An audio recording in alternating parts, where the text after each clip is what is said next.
How do you go about planning for a new hire or making that decision to move someone into a new position? Is it done thoughtfully and purposely, or is it done haphazardly because you just simply need to fill that position and get those tasks completed? Too often, hiring managers who come to me feel the pressure of the latter, the haphazard, the rush to get it done now versus taking the time to really plan, prepare, and even practice what they need to pay attention to and look for in making that decision of a new hire or moving someone. In this episode, we're going to walk through how planning will be your most critical step of the process and how to prepare so you set yourself and the interviewee up for success. And lastly, 10 things you want to be looking for and paying attention to in that interview. Hiring right doesn't have to be hard, but fall short of planning and preparing for it, and you'll pay the price on the back end. So stay with us. Welcome to Shedding the Corporate Bitch, the podcast that transforms female corporate executives into powerhouse leaders by showing them how to shed the challenges and overwhelm, along with any fear, insecurity, self-doubt, and negativity holding them back. I'm your host, Bernadette Bose of Ball of Fire Coaching, bringing you powerhouse discussions each week to share tips, advice, and sometimes tough love so you create the riches in your work and life you deserve. So let's paint the scenario. You and your team are completely overwhelmed and pulling your hair out when it comes to getting work done on a day in, day out basis. As a matter of fact, you're so overwhelmed that you're getting into the nitty gritty. You're getting into the tactical. You're getting into the day in, day out actions that need to be executed on, as opposed to the strategic look around the corner, visionary role that you should be in on a regular basis as a leader. So you've decided that the only way to solve this problem is for additional headcount. It could be new headcount outside the company, or it could be a new headcount and new individuals that are moved around within the company. Whatever the case might be, you've determined that in order for you to accomplish the goals that you've been tasked to accomplish for your team, you definitely need more resources. So the question is, how do you go about it? What are those first steps that you take, even beyond the hiring process that maybe HR dictates for you? What is that process you walk yourself through in order to ensure that you are both strategically and tactfully looking at today and the future?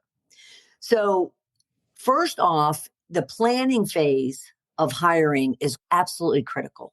And it actually starts with you putting on your strategic thinking hat and really mapping out what your business, even within your function, what your business is going to look like today and in the future. What is that vision, that direction? What are those goals? What are those objectives that you're tasked to do? What are those new opportunities that you're seeing coming down the pipeline, even if it's nowhere written on a piece of paper yet? But you anticipate that your team is going to need to be able to grow and adapt into new initiatives, new acquisitions, new projects, so forth and so on. So you really want to sit down and get on paper what that looks like and what that means to then not only your current team, but also any new team members that might come on board. All right. From there, obviously, you're going to be able to take that vision, that direction. And I had mentioned goals, but now you want to map out what would the goals be? What would the goals be that might be new and different or expanded on from your current goals and objectives that you've been given? But what would this new role and this new individual, what will they be tasked to pursue and accomplish? Again, looking at not only today, but going forward. Then from there, what I would always suggest to a hiring manager is you really need to assess your current team. Having a headcount need is a potential, but at the same time, are you going to be hiring them to enhance and enrich and complement your team in certain ways. And so if you measure your current team, you assess them on how effective they are today in doing their roles. What skills, talents, expertise, or experience do they have that maybe you're not even leveraging yet? How does your current team fit into the culture that you're looking to develop? And that culture piece should be part of your vision, the direction that you have for your team is how do you want your team to be operating with each other on a day in, day out basis? Do you know that for yourself? Have you considered that as opposed to just it's a bunch of people, kind of coming together to get tasks done? But what is that culture? And therefore, how does your current team fit in that culture? What do you already need to be working on, let alone what you need to ensure that any new member to the team complements, enriches, or enhances? All right. And then you want to ask the question of each of your current team members, are there skills or talents, experiences, or expertise that maybe your current role doesn't require of you, but I should be aware of.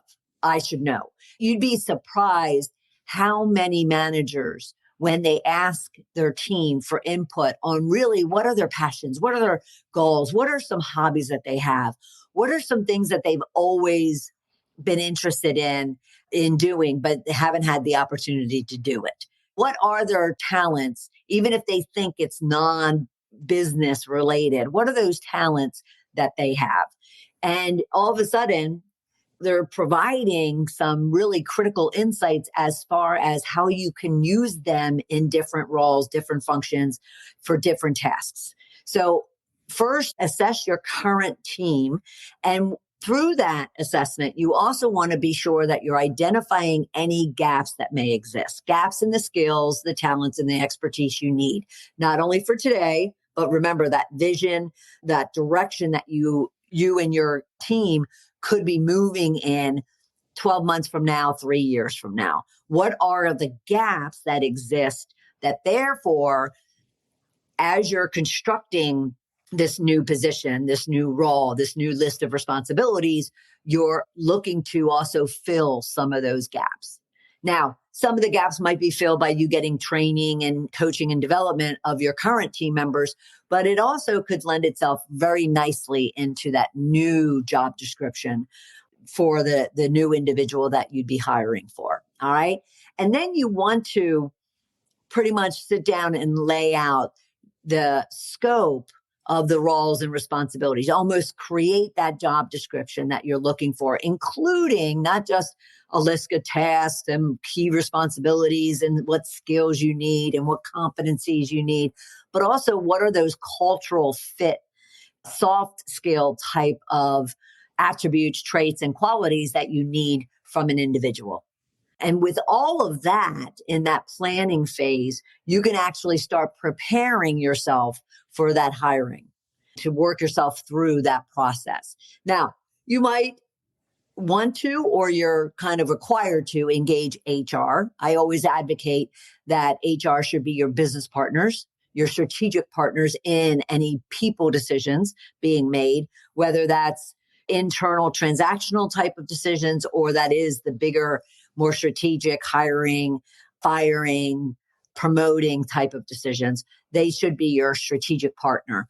But engage with them and discuss what that vision is that you have, not only for the business, but for the team and for the culture, and then the direction and the goals that you've defined.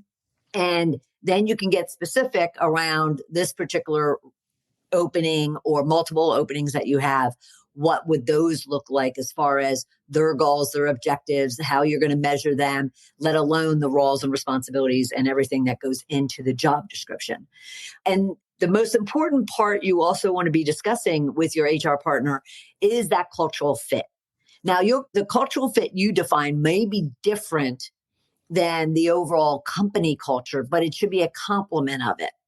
So what I mean by that is there could be things that are stated in the vision or the principles of the company that you then have your own additional traits or qualities or attributions of what makes a cultural fit that you're looking to create amongst your team members.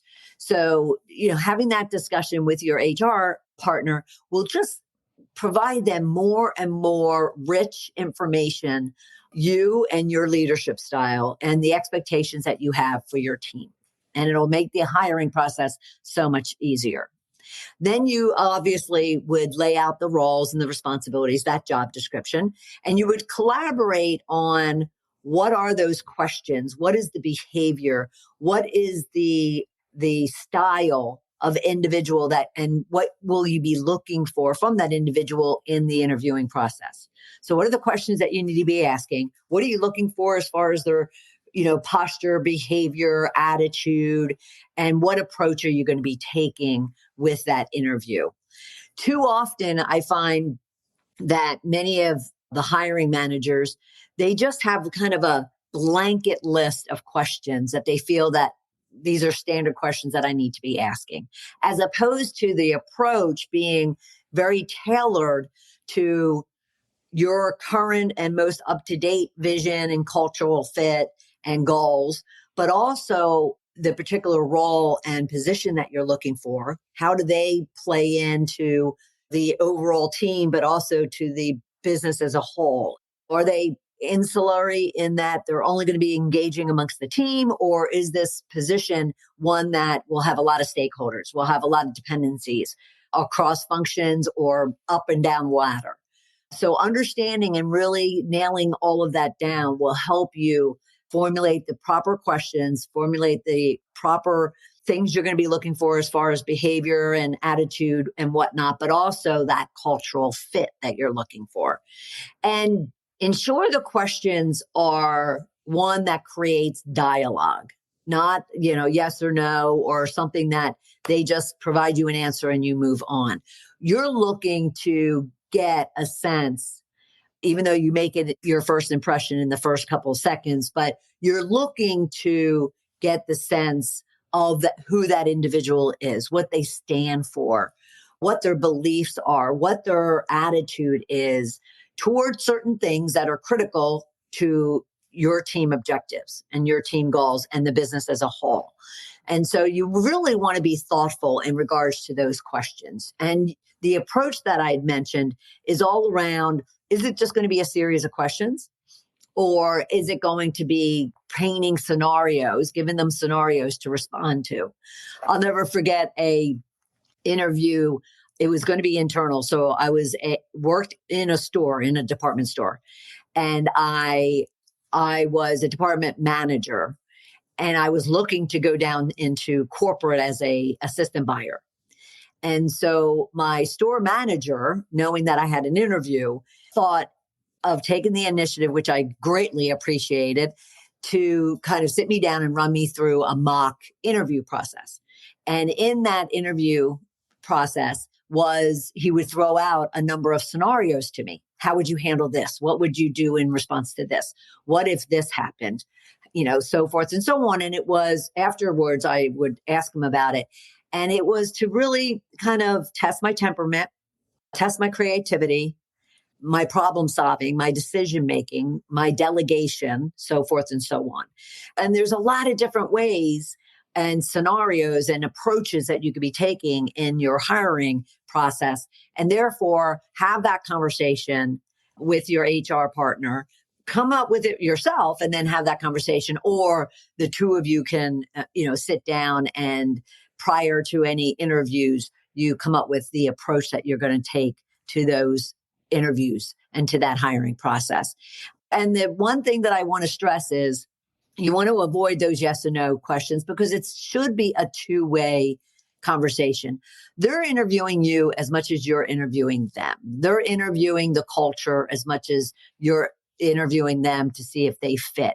They're interviewing the company, you're representing the company, as much as you're seeing if they're going to be a good match for the company. So be sure that you're asking the type of questions that would create a conversation, a dialogue. That way you're also being able to check out how they are with conversing, how they are with touchy subjects or touchy situations or issues that might come up. You're able to really pick up on a lot of different nuances from that individual and about that individual as a result of really ensuring that you're creating a conversation, because you want to make it a win-win. Even if you're not hiring this person, you want them to walk out of the room and say, wow, that was a great interview. That was a great company to work for. That was a great culture. That was a great hiring process, even if they don't get the job. And then when they don't get the job, yes, they'll be disappointed, but they're going to take that with them. And they're going to potentially even share that experience with other people. And you as a leader of a business needs to keep in mind that you're always representing the company brand. And therefore you want that brand to be one that is engaging and supportive and transparent and really takes care of their people. So, but again, you figured that out when you worked on your vision, your culture, your direction, the goals, so forth and so on. And then you could have like a scorecard that you're keeping when it comes to asking a series of questions and not just making notes of things, but actually, using a scorecard or a checklist to ensure that you're hitting on all the different aspects of an individual through that interview, even if it's a half-hour interview or it's an hour-long interview. Find the method, even if it's pure note-taking, or putting a score at the top of your page to remind you, whatever your approach and your process is in that regard, just make sure that you're doing it in a timely manner so it's fresh. So you walk away and you can really assess that individual to see whether or not they're going to be a good fit for you. All right. And then I had mentioned not only planning and preparing, but practicing. I've seen it a lot where, managers aren't really comfortable, or maybe they're just not good at holding a conversation and really engaging someone other than they ask a question, they get an answer, and then they move on, as opposed to really listening for certain cues or certain words or certain, responses, and then playing off of them in order to get even more and more information about that candidate. So you want to practice. And if you're not comfortable with it, then have some mock, interviews like I had. Have some mock interviews. Ask your HR partner, ask, a peer or even one of your team members, and ask your HR person for feedback from other experiences that they may have had with you when it came to hiring, when it came to the interviewing process. I'll hear from some of the HR managers, HR leaders that I work with that, yes, they'll go back to a hiring manager to provide them feedback as far as how effective were they, how converse were they in the interview, how detailed and how rich was the output as a result of their interviewing style. And sometimes having to coach them how to be better interviewees, or actually interviewers. So ask your HR person. You sat in with me, during the last round of interviews. What worked, what didn't, what can I, start doing? What should I stop doing? What's your overall suggestions to me as far as how do I make these interviews as effective as possible? And then, of course, sometimes people have to prepare themselves as the interviewer to have the energy, to have the engagement, to have the connection, to be present, to really be actively listening to ensure that that interview is successful. And yet we have so much going on around us, so much noise, so many interruptions, so many distractions. And this is one of those places, in all fairness to yourself and all fairness to the interviewee, as well as the company and the whole process, is you need to be sure that you are putting away any distractions, putting away anything that's going to take you off from actively listening and paying attention and really being present with that individual. Now you're in the interview. What do you want to look for? There's 10 things that I would say you want to pay attention to really gauge if this individual is going to be a really good fit and a good match to the job description and just an overall really good employee for you in the company. So the first one would be, obviously, first impressions matter. In a matter of seconds, you're drawing a lot of conclusions about someone the minute they walk in the room. Whether they have a smile on their face, if they're standing up nice and tall, if they shake your hand, and to what degree do they shake your hand, whatever the case might be, we all know first impressions are absolutely critical for measuring fit. And so obviously you want to be paying attention to that. That kind of goes into also the second one, which would be likability. You don't need to be best friends, but how is that conversation? Are you leaning in on each other in this conversation? Are you finding that that person is open and is feeling connected with you? Or are they kind of standoffish? They might be quiet, they might be introverted. At the same time, are you able to create and to feel that connection, that likability of them, even if they're polar opposites of who you are and the style that you have? Doesn't mean that you can't like them or feel that they are a good fit for the position and the role that you have. So likability. The next one would be all those soft skills. I lump them under emotional intelligence.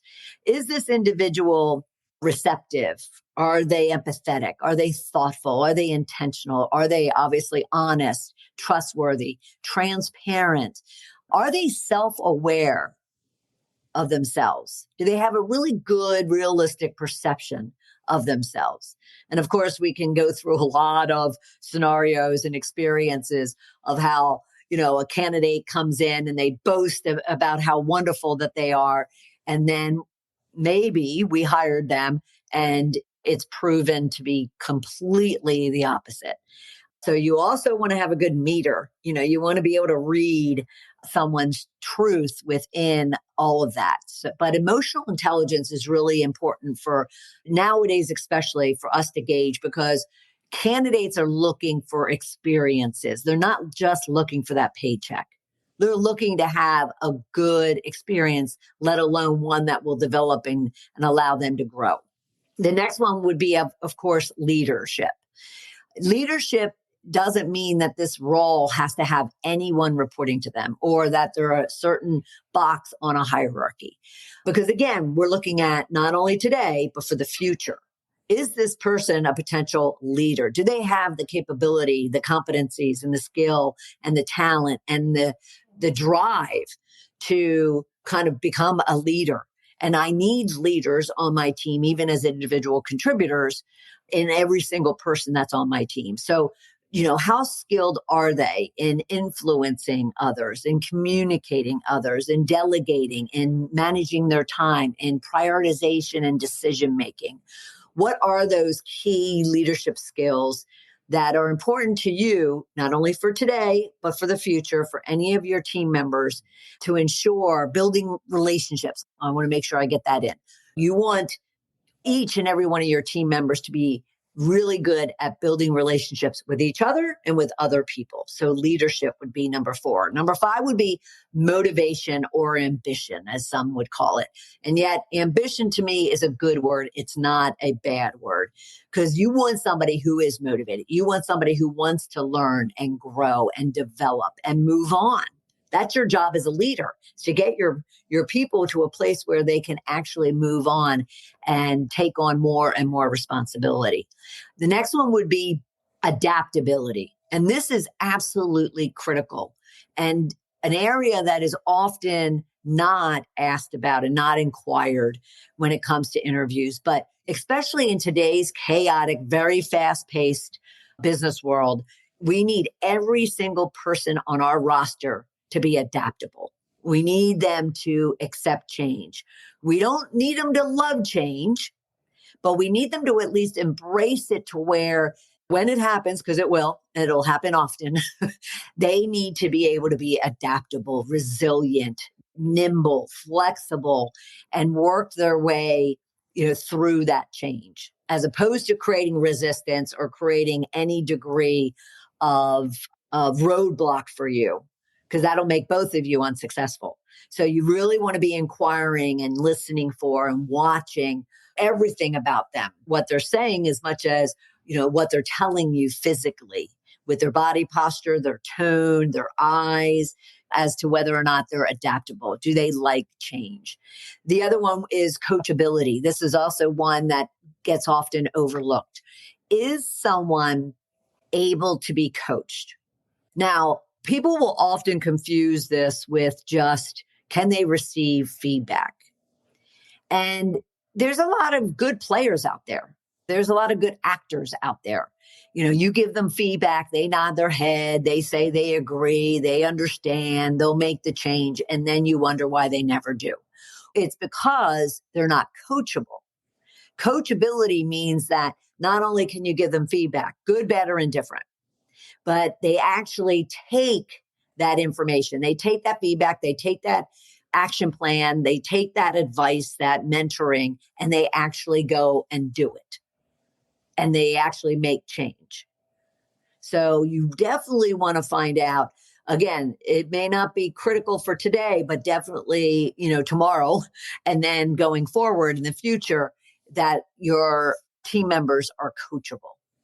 The next one would be that they're either, you can look at it as focused on results or goal oriented.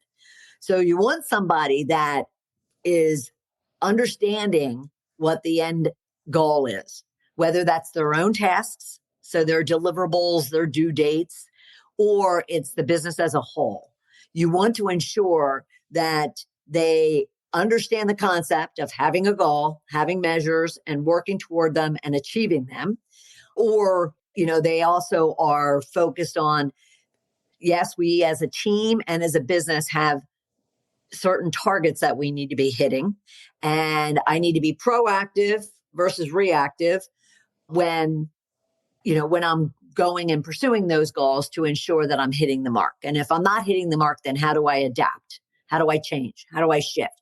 Where do I need to go in order to eventually make our goals? So goal orientation, or you could look at it as being focused on results. The other one would be preparedness. And just like what we talked about for you being prepared for the interviewing process, you want team members that are really focused on being prepared. They not only show up, but they show up ready. They show up prepared, organized, time managed, detailed or not, depending upon the action or the initiative being worked on.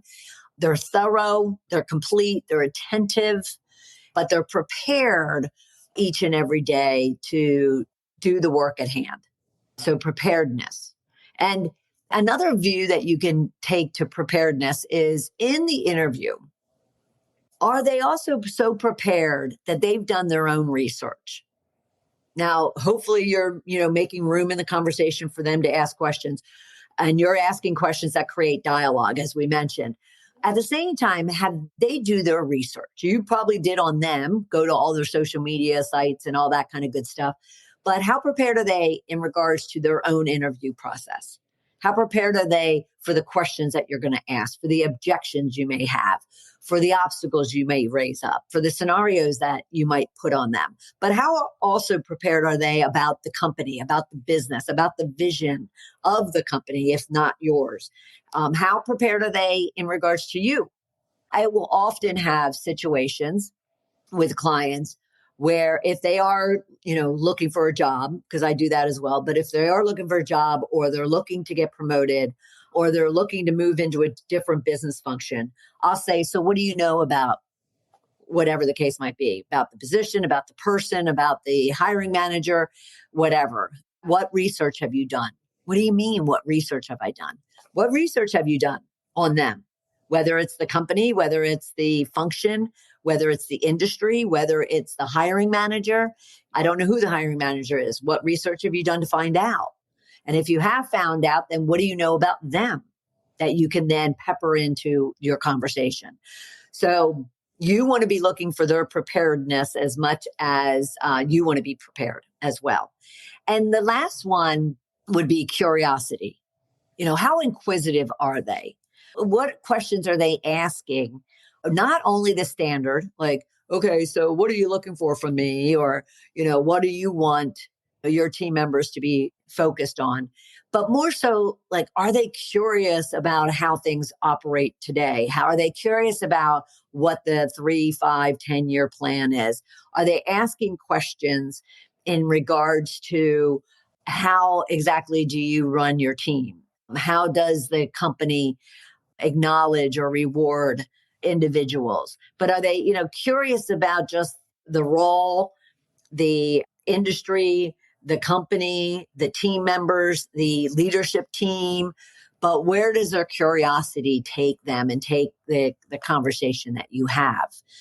So those are 10 things that you could be really paying attention to ensure that as you finish up the interviews, and maybe, like I said, you have that scorecard or that document that you're putting a rating at the top of it, or you have your notes and you sit down to evaluate who would be the best candidate to fill that position or positions.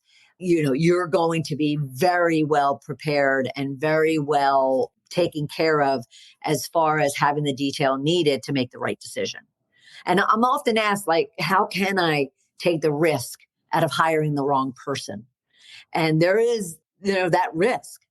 What I would tell you is keep this episode in front of you. So if you do plan, prepare, practice, and then use this list of 10 things to be looking for from your candidates, you're going to be really close to 100% certain when you make that decision. There's always the risk that the person doesn't work out, but you've done everything that you can to make the hiring process as successful as possible. All right. And should you have any questions in regards to any of it, then don't hesitate to reach out to me and let's talk. You can go to coachmebernadette.com/discovery call and let's have a conversation, and I'll help you, kind of fill the gaps of any type of issues or challenges that you might struggle with during the hiring process. And until then, and until we meet again, have a wonderful week. And I'll look forward to having you right back here for another episode of Shedding the Corporate Bitch. And don't forget to subscribe so you don't miss an episode. Take care, everyone. Bye.